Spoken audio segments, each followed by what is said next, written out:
Now your forecast first, sponsored by orthopedic surgeon Dr. Lawrence Lee. Minimum invasion, maximum result. Learn more at orthoci.com. Good evening. I'm your local weather authority, Chief Meteorologist Chris Yates. We had one severe storm wreaking havoc across Stark County. The rest of us enjoying some pretty quiet weather. It's 79 degrees in Peoria. Nice view on the Paradise Hotel and Casino camera. What's left of those showers and thunderstorms have all but weakened in the last few hours, but it produced a tremendous amount of rain across Knox, Stark, and Henry County. In fact, Altona coming in with a report of 4.5 inches of rainfall. Radar estimating anywhere from 3 to 5 inches of rain has fallen this afternoon. Flash flood warning continues until 12:30. Tomorrow, much quieter and heating up with high temperatures inching closer to 90. Heat index around 95. Summer heat is moving in for the remainder of the week. We'll have that forecast coming up. WMBD News at 10 starts now.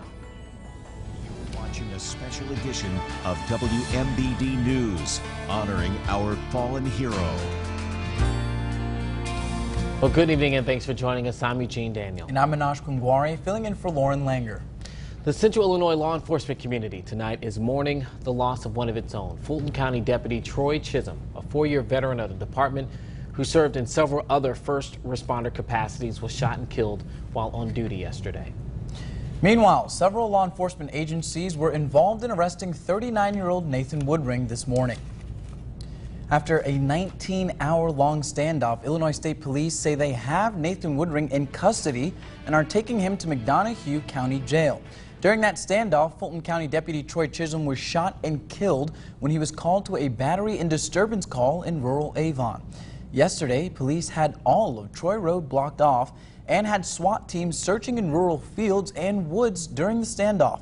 Avon's a small town, a tight-knit group with a population of 950 residents. The residents say the situation was terrifying and they've never seen anything like this. This is a peaceful community. I mean, sure, you got the pettiness, but there's nothing really major. Deputy Chisum dedicated his life to serving his community, which is apparent by the activities that he kept. His legacy and sacrifice will forever be remembered. An incredible amount of support has poured out from the community. Everyone is giving their deepest condolences to Deputy Chisum's friends and family. And not only was Troy Chisum a law enforcement officer, he was also a father, a son, and a brother on the fire department. Rebecca Brumfield reports how people are remembering his many acts of service. On Wednesday afternoon, hundreds of service members and the general public lined the streets in Peoria to honor a man known for his public service, Troy Chisum. Very professional at his job, and he had, he kind of had his hands in all factors of public service. So he was a man of many hats, did all of them well. Mike Vissering of the Northern Tazewell County Fire Protection Service started just 2 months before Chisum. As the caravan proceeded through areas of central Illinois, over time, Chisum, carried by his brothers and sisters in arms, delivered him here to the Henry Lang Funeral Home in Lewistown. This time, honored with a flag raised by the local fire department and a main street full of people paying their respects. I think between the law enforcement officers and the United States military, and it's a way to show respect. Department after department, police officers to firefighters, to every man, woman, and child standing to honor a man who paid the ultimate sacrifice. This is kind of warming my heart a lot, the city's coming out, and I think we all realize, just a little bit about community, about the United States, and it warms my heart. In Lewistown, Rebecca Brumfield, WMBD News. And local lawmakers are also remembering Fulton County Deputy Troy Chisum.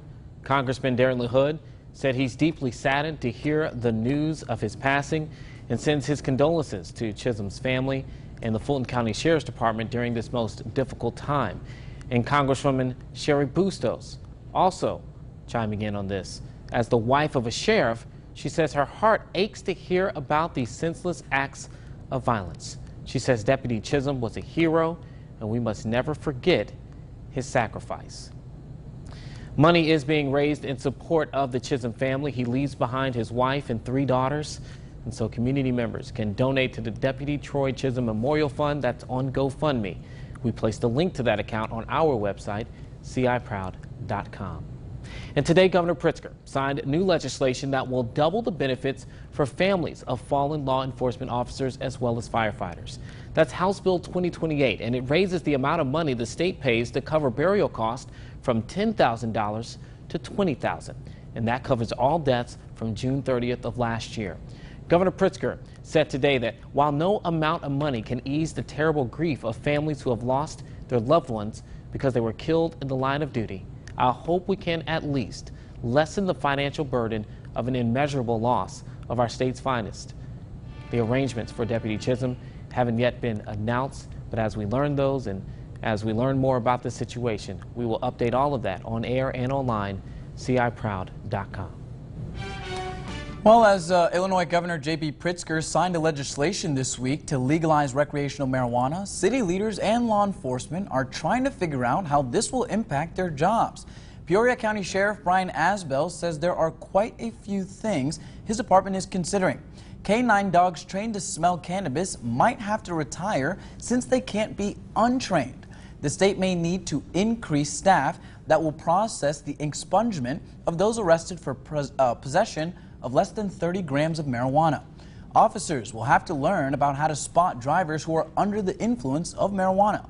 They'll have to go through some training to figure out how to identify impaired driving due to marijuana consumption. This hasn't really changed the job. For years we've been doing DUIs. Primarily our focus has been alcohol, and that's where most of the employees they have the most exposure to. So we'll need to spend time through in-house training as well as at the MTU to get them that mindset changed. 2 local cannabis dispensaries who sell medical marijuana say it's too early to talk about this as they are trying to figure out their own next steps.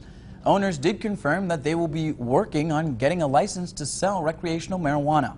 However, it's important to note that the possession of marijuana will still be a crime until January 1st of 2020. Bloomington police are currently looking into an armed robbery at a convenience store last night. Officers were called to the 300 block of West Market Street close to around 10 o'clock and spoke with the victim. Now, an adult male employee of the store says the suspect was armed with a knife and demanded money. The suspect then left the store with an undisclosed amount of cash. No suspect information is being released at this time, but anyone with any further info is asked to contact police. Well, new exhibits are on their way to the Peoria Riverfront Museum. I was able to stop by the State of the Museum event this evening, where leaders announced the acquisition of many exhibitions, including one of the ultimate predators. The Peoria Riverfront Museum is very pleased to share with you the news that we will be the first in the entire Midwest to bring New York City's T-Rex exhibition to Peoria, Illinois. We're proud to say that the largest exhibition on one of the largest dinosaurs, the Tyrannosaurus Rex, will be coming here shortly after its run in New York City. In the summer of 2021, Peoria will be the only place in the entire Midwest to have that Tyrannosaurus Rex exhibit as it makes its way over from the Smithsonian Museum in New York. The way it actually looked is more descript now than ever, and it's colorful and it's full of feathers and it's amazing. So that's why this is a phenomenal moment for the museum. Leaders also discussed how beneficial the museum has been. An area developer says the community has a responsibility when it comes to teaching others about what the museum has to offer. There's a history here, there's a history of science here, and it's important that it's here in this museum for young people to see. The superintendent of Peoria Public Schools is hoping students embrace this message. The Every Student Initiative allows kids K through 8 the ability to attend the museum for free. She says giving them this chance will positively impact the way they learn. It's so inspirational, and it's very good work, and it's investing in young people in a different way. And the first of all these new exhibits is one dedicated to Da Vinci. That exhibit will feature a rendition of Mona Lisa, and it will be showing in the fall of 2020. It's cool stuff. Well, after 25 years, a South Pekin police officer is signing off. And Treasurer Roberts joins us now in the newsroom with how Officer Albert Abels has left a lasting mark on the community. Treasurer. Eugene, 77-year-old Officer Albert Abels has spent a lot of his life serving. As he spent the evening patrolling a fireworks event in South Pekin, he reflects on why he loves his job so much. He says meeting a lot of people and being able to help them feels like a mission. He highlights being able to share his faith with kids and women that have been abused and are in need of help. Some community members had nothing but great things to say about his personality and service and are sad to see him go. Today is my last day. I'm going out with a bang. I'm leaving the job as a police officer, but I'm going to always be available to help people. He's genuine, he's dedicated, he truly cares about everybody and just does what he can in his powers to help who he can. Officer Abels literally went out with a bang as he signed off right before the fireworks. Abels says he wants to thank all the deputies that backed him up for 25 years and that you all are greatly appreciated. Well, temperatures soaring into the upper 80s today. Take a look at our almanac. Got close to 90. Not quite there yet. 88 for a high, low temperature near average at 64. But the 90s are on the way. We'll have your full forecast coming up after the break.